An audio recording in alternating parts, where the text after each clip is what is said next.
lahir tanpa memiliki lubang anus.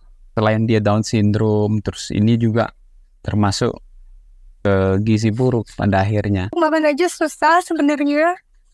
Jadi selama 2 tahun saya nggak pernah sama sekali ke rumah sakit. Tentunya sebagai ibu ya, saya pengen anak saya cepat selesai operasinya. Berharap sekali. Berbagi cerita untuk saling inspirasi. YS Podcast. Assalamualaikum warahmatullahi wabarakatuh. Hari ini YS Podcast suasananya berbeda. Kita outdoor. Kita berada di rumah Azlan Gibran. Ini seorang anak yang memiliki kelainan fisik sejak lahir. Kalau dalam istilahnya dia disebut atresia ani. Jadi lahir tanpa memiliki lubang anus. Nah, kita akan ngobrol seperti apa sebetulnya penanganan Gibran dari Sapa sejak lahir hingga saat ini. Kita bersama ibundanya langsung ya, Ibu Cahya. Nggih. Apa kabar, Bu? Alhamdulillah. Nah, hari ini kita akan coba diskusi bagaimana sebetulnya awal mula ngeh atau sadar kondisi fisiknya Gibran. Awalnya sedari hamil sih nggak ada ini ya, nggak ada tanda-tanda. Tapi karena Gibran ini dari dalam perut itu dia besar 4 kilo, jadi dokter menyarankan untuk operasi. Jadi setelah disarankan seperti itu ya udah saya nurut rumah sakit operasi. Dan di rumah sakit setelah lahir dokter itu cuma ngasih tahu kalau anaknya Down syndrome. Jadi setelah keluar dari rumah sakit, setelah pulang sebaiknya ibu langsung bawa anaknya ke rumah sakit provinsi, suruh periksakan di poli anak begitu. Tapi saya mikir kan waktu itu lagi sakit, baru habis melahirkan sakit. Jadi saya tunda, nggak langsung pergi ke rumah sakit. Tapi setelah 1 hari di rumah, anak ini mulai muntah-muntah. Terus mukanya itu pucat. Jadi setelah itu bawa ke puskesmas, dari puskesmas menganjurkan langsung aja ke rumah sakit. Nah, sedari itu baru deh kita tahu. Oh ya, jadi nggak begitu lahir langsung ketahuan. Nggak tahu. Sejak mengetahui atau diberikan informasi kondisi tersebut, siapa yang Bu Cahya pertama kali hubungi? Dalam keadaan saya kan masih sakit ya, jadi saya di rumah aja. Bapaknya sama bibi itu yang pergi, yang bawa dia ke rumah sakit. Ya, sejak saat itu tentu penanganan ya udah mulai, artinya secara medis ini udah diketahui penyebabnya. Langsung ditangani oleh langsung. Tapi nggak langsung operasi sih, karena waktu itu malam minggu. Jadi dia nginep dulu semalam sebelum dioperasi. Tapi langsung ditangani, jadi masuk selang, langsung dikeluarin kotorannya. Dari hidung. Dari hidung keluar kotoran? Iya, dari hidung. Tunggu hari Senin baru dioperasi. Operasi pertama itu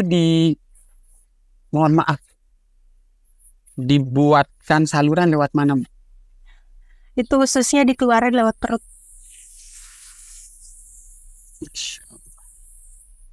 Maria, hebat ini. Setelah dibuatkan, tentu ini butuh penanganan berlanjut. Sampai saat ini Anda sudah berapa kali dijalanin operasi? Sudah 4 kali sih. Seharusnya kata dokter sih cuma 3 kali. Tapi ternyata setelah operasi kedua itu infeksi. Jadi harus dioperasi lagi, operasi ulang. Saya yang salah. Saya nggak tahu cara gimana menangani bekas operasi itu kan. Saya nggak tahu, akhirnya jahitannya robek dan akhirnya dioperasi lagi. Itu operasi ulang seperti itu. Operasi ketiga itu fokus di memperbaiki yang kemarin lagi berarti? Enggak, setelah operasi pertama kan nggak apa-apa, lancar-lancar aja. kita kontrol sampai 5 bulan. Setelah umur 5 bulan baru di operasi kedua. Operasi kedua itu pembuatan lubang halus. Jadi di sininya itu dikasih lubang lah seperti biasa anak. Ya begitu. Itu berhasil. Tapi karena saya nggak tahu gimana cara membersihkannya, gimana cara merawatnya, akhirnya jahitannya robek dan ya itu harus dioperasi lagi. Berarti ada 4 kali. Ya, setelah operasi ketiga, itu sudah 1 tahun lebih si anaknya. Itu baru kita bisa operasi keempat karena kekurangan biaya juga kan. Saya sempat mungkin di koperasi, sempat ini juga jual barang-barang, sampai akhirnya bisa. Iya, berarti sekarang dia yang mengeluarkan kotoran melalui masih lewat perutnya. Ya, ada usus yang dikeluarkan lewat situ masih ya, keluar kotoran. Berarti sekarang ini pakai kain. Ya. Seharusnya dokter sih nggak menyaranin ya. Dokter sih harusnya pakai kain kasa yang steril. Terus cairannya harus cairan NaCl. Tapi karena kita ya keadaan seperti ini ya terpaksa pakai kain. Baju bekas, kadang kain-kain itu. Terus ini isolasi juga ya. Oke.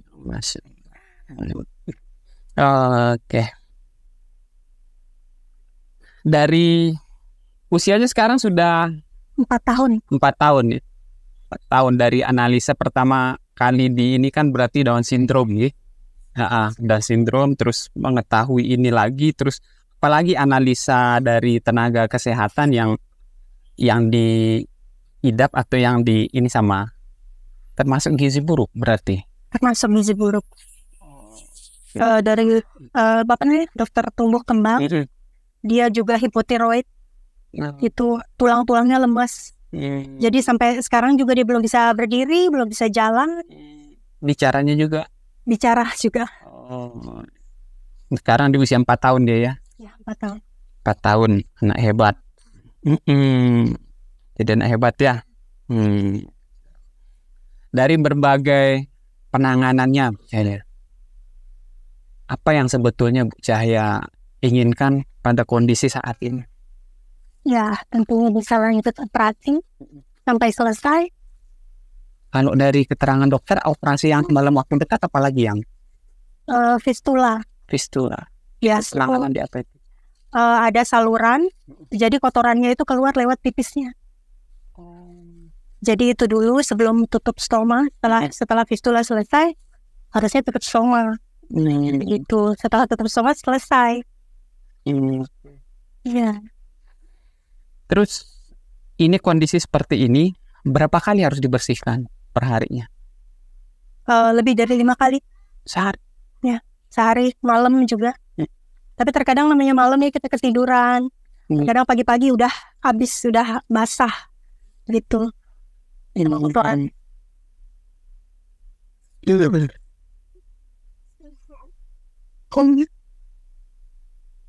Luar biasa sabar penanganan anak spesial ini. Insya Allah. Ke depan mungkin tentu ini harus butuh penanganan yang tepat, Cahya. Libatan masyarakat, keluarga terdekat ini kan tidak cukup. Jadi dibutuhkanlah teman-teman yang memang care akan masalah ini. Selama ini ada yayasan atau lembaga-lembaga yang terlibat? Ada ya? Ada. Itu waktu operasi ketiga mau operasi keempat itu ada Tulus Angen. Ya, sempat kasih bantuan 2 kali. Tulus Angen, Bang, ya saya kenal. Dia juga pernah podcast. Ya, yang bantu. Saya juga sudah coba di Basnas. Basnas Kabupaten sama Basnas Provinsi juga pernah. Kita bisa juga pernah, tapi saya sendiri yang coba. Ya, dari bantuan itu bisa sekali operasi. Penanganan kalau dari pemerintah, apa yang sudah dilakukan pemerintah untuk membantu Gibran? Waktu itu kan pernah BPJS-nya ditolak. Itu saya mengajukan. Tapi nggak ada. BPJS ditolak. Enggak pernah. Apa namanya? Macet. Bisa.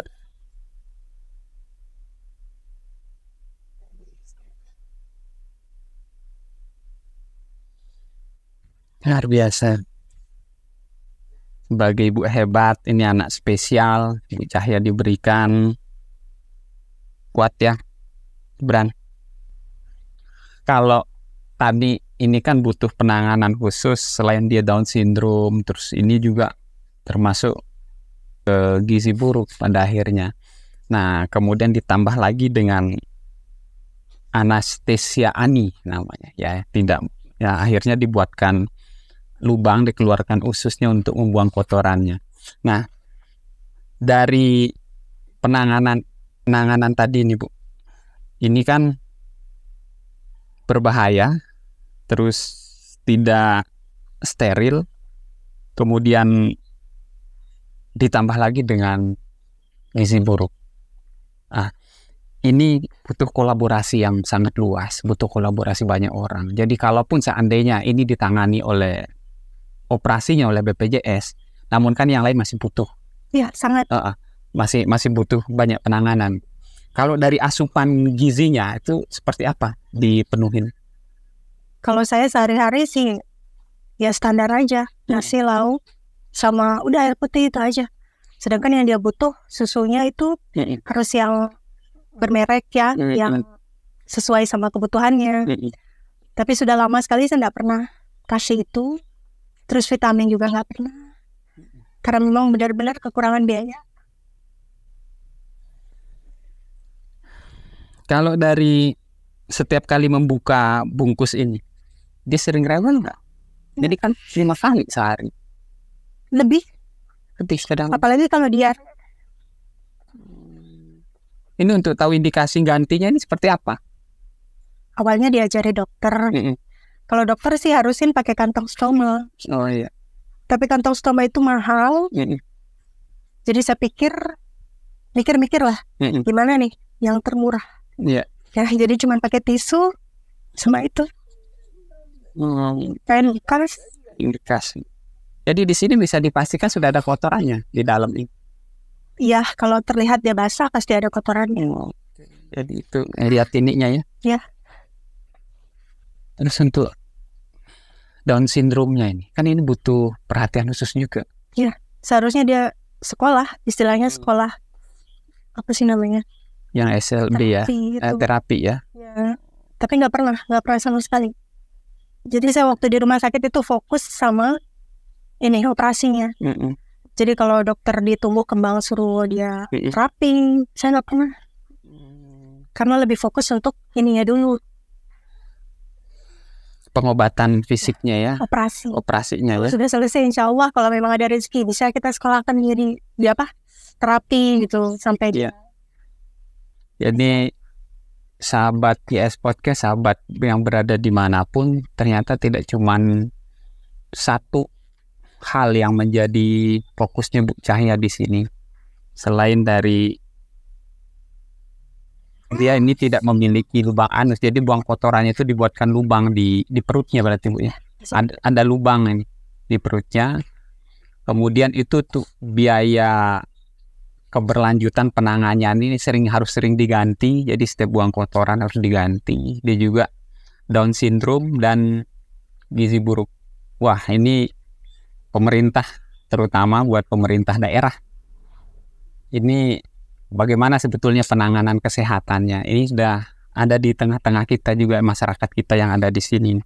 Bu Cahya, kita berbicara penanganan ya, menangani Gibran ini kan memang spesial. Ini anak spesial yang penanganan kesehariannya ini butuh ekstra. Kalau melihat kondisi lingkungan, jadi memang sebetulnya dia harus yang steril. Karena ada luka ya, ada luka yang menganga di badan dia ini untuk mengeluarkan kotoran. Kondisi rumah sebetulnya seperti apa, Bu Cahya? Karena ini rumah tua ya, Jadi atapnya udah banyak yang bocor. Jadi kalau hujan ya bocor, banyak yang titik-titik yang bocor di ruang tamu, di depan atau di kamar juga bocor. Terus plafonnya banyak yang jatuh. Jadi kalau ada angin dikit ya jatuh ini debu-debu pasir-pasir. Izin nanti bisa masuk dikit ya buat ngambil gambar, karena kondisi lingkungan ini menjadi penting untuk penanganan seperti Dek Gibran ini. Mungkin sebagai penutup, Bu Cahya, harapan Bu Cahya ke depan ini untuk penanganan Dek Gibran ini seperti apa? Mungkin bisa menghadap ke kamera. Harapan saya semoga ada orang-orang baik di luar sana yang mau membantu, karena anak saya sudah 2 tahun ini nggak kontrol. Ya, kalau untuk makan aja susah sebenarnya. Jadi selama 2 tahun saya nggak pernah sama sekali ke rumah sakit. Tentunya sebagai ibu ya, saya pengen anak saya cepat selesai operasinya. Berharap sekali. Tapi selama ini saya udah minta bantuan juga sana sini, tapi belum ada. Ya semoga sekarang yayasan Daya 10 Hari benar-benar bisa membantu anak saya bisa menyelesaikan operasinya. Itu aja. Ya, Bu Cahya, mudahan dengan adanya yayasan yang mau turun langsung ya, jadi apapun bantuan yang teman-teman berikan tidak langsung ke Bu Cahya. Artinya penggunaan dana itu dikontrol. Nanti sesuai kebutuhan. Nanti koordinasinya dengan pihak yayasan. Jadi Bu Cahya sangat berharap melalui yayasan bisa dibantu, dan yayasan ini nanti yang banyak berperan untuk mendampingi, mengadvokasi sampai Dek Gibran ini ditangani dengan baik, dan semoga bisa sampai segera tuntas tahapan operasinya sehingga dia bisa tumbuh kembang seperti anak pada umumnya. Gibran tetap dengan anak spesial ini memiliki masa depannya sendiri. Mudah-mudahan kita bisa membantu, saling tulung. Namun bahasa Lombok kita saling tulung di sini.